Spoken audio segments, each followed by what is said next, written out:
One more. And then do that push kick, fake push kick, drop my hand, elbow. Give me an elbow in an angle. Yeah. Push, fake. That's it, come on. Push, one time stronger. Bend my leg, yes. What's going on, guys? Shane here with Dave Leduc, Lethwei world champion. How many time world champion? Five-time world champion. If you guys aren't familiar with Lethwei, it's punches, kicks, elbows, knees, and headbutts. So we're going to learn a little bit of Lethwei and how we can practice it on the mitts. Let's take a look. So first thing I want to ask here is about headbutts. So you do practice, you have to practice these headbutts. How do you do it properly on the pads? Well, I think, like we spoke on the podcast, a lot of times people they get overly surprised when we talk about headbutts. Well, we're born with a skull, and we should learn how to use it and at least learn how to protect from it. A headbutt is not, it's not that scary once you know how to use it, and it's not as damaging for your brain. At least I think so when you actually do it properly. Thank you. So first of all, when you do a headbutt, you don't want to do like Steven Seagal, right? And like if we're fighting like this, and I just crank back and I do this, he's gonna kick me. So from here, I want to like chin down, hard spine, hard neck. Hard neck. We're gonna talk about this later. My turn. Yes. When we do this, I want to use, it's like a house. The stronger the foundation is, the stronger the tree trunk of a tree is, the stronger your house will be. All right. So from here, I'm going to use the power of my leg, and I'm going to chin down, and I'm going to go like this. It's very one full movement like this. For a fight, I would do it. I would hide it with my hand. So let's say I do my jab cross hook, jab cross hook. From there, I like to keep my hand here, because it's like a shield. Okay, I keep it here because if I just do a headbutt, boom, I get clocked. By doing this, it's like an added protection, right? I'm added protection here. So I would drive my forearm in Shane's neck. So 1, 2, 3, drive, and you see my hands. I'm like trapping. This is an added momentum forward. As I'm trapping, it brings my opponent forward to me, and then I would go with my forehead. See, with the hard part of my skull. If I would put a crown on the king of underdog. You put a crown on your head where your skull, like where the crown lies, that's the hard part of your skull, where it starts to curve, So the horseshoe here is very solid in your body. So one here, I would go 1, 2, 3, crack. Don't be afraid to drive that forearm in the neck, trap the trap, and then I go chin down, and then I follow up with an elbow. Okay, the elbow again, pop that bone out, very important. I like to do it in an angle again, 1 to 7 or 1 to 6, 12 to 6, because I want to pierce the guard. So let's do it in full motion.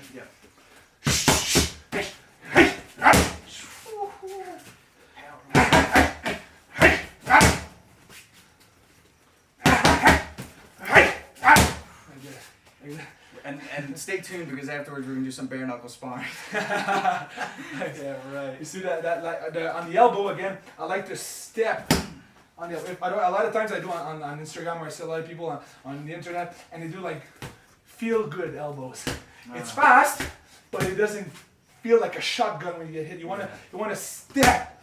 The bigger the step, the more power your elbow is gonna have. Okay, it's not about size. It's about like creating momentum forward. I feel that in my shoulder and my back, deep within my bones when you land that elbow. Nice. Yeah. So this is the jab cross hook, drive in the neck. Again, this is not just for fun. I'm doing this.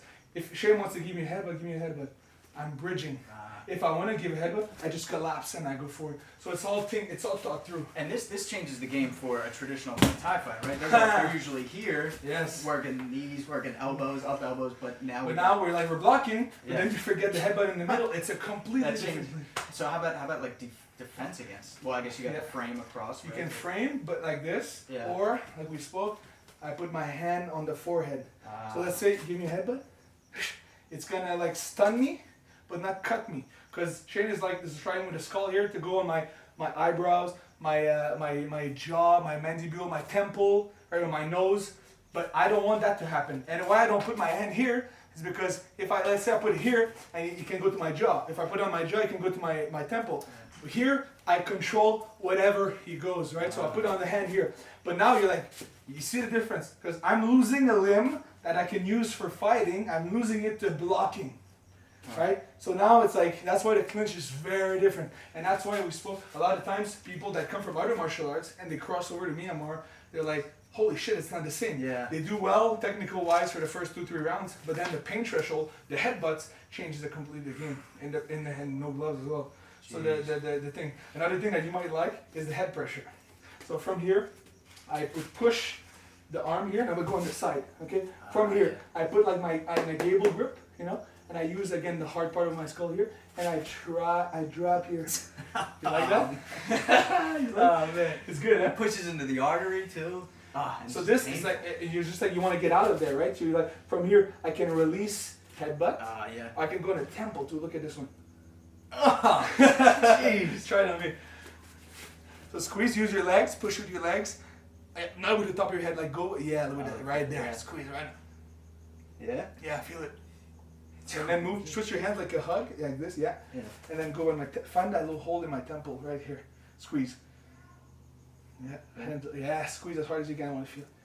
Yes. And what it's good, like what it's good for is that, for example, while you're doing this, it's a big distraction. I can move knee, elbow, headbutt, a lot of things. And most guys, like us, they don't train that, and then they get overwhelmed when it happens in a real fight. So it's a big edge for fighting. The head pressure. I train a lot of MMA guys. I was just gonna say MMA. That's perfect for and against the cage. cage. Against the cage, head pressure like this. Then headbutt, or we can do elbows from there. Yeah. For the takedown afterwards. Yeah, a lot of wrestlers get under the chin, but the temple one, I've never felt that before. That's huge. Yeah, the temple is like, it's a temple muscle. Most people never train that. They have a very weak pain threshold on this. Well, I just learned that that's the thinnest part of the skull is the temple. So yeah, there you go. Take advantage of it. Yeah. They will do dropping gold. You want to do another combos on the pad? Yeah. For me, I can trap from the inside or trap from the outside, and what I like is it becomes green light here, right? So I want to go crack, step, and then elbow. So I'm far. I can also use my push kick, push and then fake, drop down. So let's go like full force on this one. So push away. You control the pace of the fight. I like to be either very close, where I'm controlling the headbutt, or very far. Not like here in the bloodbath. Yeah. No, we do that, it's gonna be ugly. So I want to be the new generation Lethwei fighter, right? Okay. So boom, boom, and then I fake. I go all my power in it. 1, 2, fake push kick, drop. Whatever comes up must go down, and you will get down in front. If you land that shot on the head, it will go down. But yeah, game over for a like long time. Yeah, excellent. So all right, so you got some neck exercises yes. to protect the head, right? Yeah, so basically the sternocleidomastoid, this big group of muscle here, the more you train it, the more, because let's say you punch me in forward, what absorbs the impact is the sternocleidomastoid, like the mastoid muscle here. So we need to train that a lot to put more chance in our pocket, to be more prone to resist knockouts. Less recoil. Yes, less recoil, because that's the frontal muscle here. Right. Most people train only the back of the head, for this with the weights. Yeah. But we have to train the front too. So let's do the neck raises together. Sweet. So I usually do a lot, so let's do until it burns. Let's go. Okay. So let's do 1, 2, 3, 4, 5, 6. You guys don't want to lift your chest up, only the neck.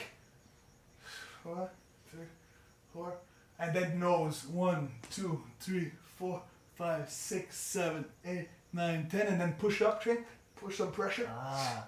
Some resistance. Yeah, that's added, and then when you become even stronger, guys, you can add a kettlebell on your forehead. I do it with like a 20-pound, 30-pound kettlebell. He does it with a small car. And then we go ear to shoulder. Don't touch the floor, guys. Ear to shoulder, like this. 4, 5, 6, 7. Yeah, I'm feeling it. You starting to feel it? Yeah, I'm feeling it. You guys at home feel it? If you feel it, that means you need to do more. Yeah. We're just start, and then we're gonna do static. So you don't touch. You get comfortable, just having your neck engaged. This is the computer, right? That's hold your computer. If your neck is weak, you're gonna have a hard time doing headbutts, or you're gonna get injured while doing headbutts. Strong neck, strong everything, right? And then 1, 2, 3, 4, 5, 6, 7, 8, 9, and 10, and then 20. 1, 2, 3, 4, 5, 6, 7, 8, 9, 10. Last 20 at home, try to do it. 1, 2, 3, 4, 5, 6, 7, 8, 9, 10, and last 10 with the hand. 1, 2, 3, 4, 5, 6, 7, 8, 9, 10. Stay up. Let's hit a bit. Just added pressure. Just to get used to that energy coming at us. Yes. Yes. And then hit me. Yeah. My turn. Yes. Great. Well done. You're the man, Dave. Alright, so train your neck. Train your neck. We can do a bit of hands too if you want. We can finish on that. The hand pusher. Yeah. You want to do it? I'll be sharing it all with you Let's guys. Yeah, let's do it. Okay, and then the rest you can watch on something else. So There you go. let's do push-up. So you have your hand, your finger push-ups, all the muscle in the fingers, right? We have and the ligaments, the tendons have to be strong. So let's do 10. 1, 2, 3, 4, 5, 6, 7, 8, 9, and 10. All right, so that's the best. You guys don't want to, when you do, you don't want to be too much like this. You want to do like us, like on the fingertips. Mm-hmm. And another one I like on the wrist. Okay. Because when you punch without gloves, guys, your hand can collapse. We want to have a strong wrist, and like we spoke in the podcast, you never know until you hit the bag without gloves. You never know how dependent you are of. Obviously, you guys want to have your fightTIPS glove because you need them to protect your hands when you spar and everything. But also do some training without it. I mean, you have hand wraps too. Yeah. So use the exactly. fightTIPS hand wraps. Yeah. All right. So we do this on this. Okay, let's go. 10. 1, 2, 3, 4, 5, 6, 7, 8, 9, 10. Cool, huh? Flexibility, I feel like even right there, right? Yep, absolutely. And if they can't do it at first right away like this, they can do on your knees at first, and then build up to this. Strong hands, strong everything. My grandfather always told me, that you can feel the health of a man by his hand. You don't want to do a weak hand. Feel the health of like strong hands is important. It shows your confidence too a little bit. Yeah. And it shows also if you're strong. And so no dead fishes. No dead fish. Please guys, if you follow fightTIPS, you follow Lethwei, please have strong hands. Otherwise, we're not proud of you. But so hands, neck, strong elbows. You guys shotgun elbows, eh? A lot of strong on your elbows. Don't be like everybody that does like just elbows. It cuts. But you want to cut and feel like the stun. You understand what I'm saying? So you want to stun and everything, and also add a bare-knuckle back session like Shane tells you, like for the underdogs, do some bare-knuckle back session once in a while, just to strengthen those wrists and everything. Money. Thank you, sir. You're the bomb. And for everything that you like here, obviously they can go on untitled.com sometimes. Yeah, exactly. Alright guys, there you have it. Just a brief understanding of Lethwei and a couple different moves that you guys can practice. Now, I've seen a hand gesture. Could you explain that to me? That's the Lekkha Moun. So the Lekkha Moun is basically comes from the birds of prey, like the fighting peacock or the roosters and like the eagles when they fight, they flap their wings. So this is like the wing. You flap your wing, and it's like a very old gesture, like traditionally like 2,000 years old. All the Burmese the Myanmar fighters were doing this in battle to challenge with honor and respect. You challenge your opponent. You're like, let's go. I want more. Yeah. And you do that before the fight and as a victory dance at the end when you win. Nice. So let's do it together. We'll finish on that. So hands up, left hand under the right armpit. This one in the air. Mean face. Mean mug, exactly. And we go. Thank you guys. Alright guys, until next time, this is Dave Leduc. Check out the links in the description below for his Instagram, for his website. They'll be down in there. Please support. Follow us, man. I'm telling you, he's going to be taking over the world. Until next time, I'm Shane. This is Dave. fightTIPS for the underdogs.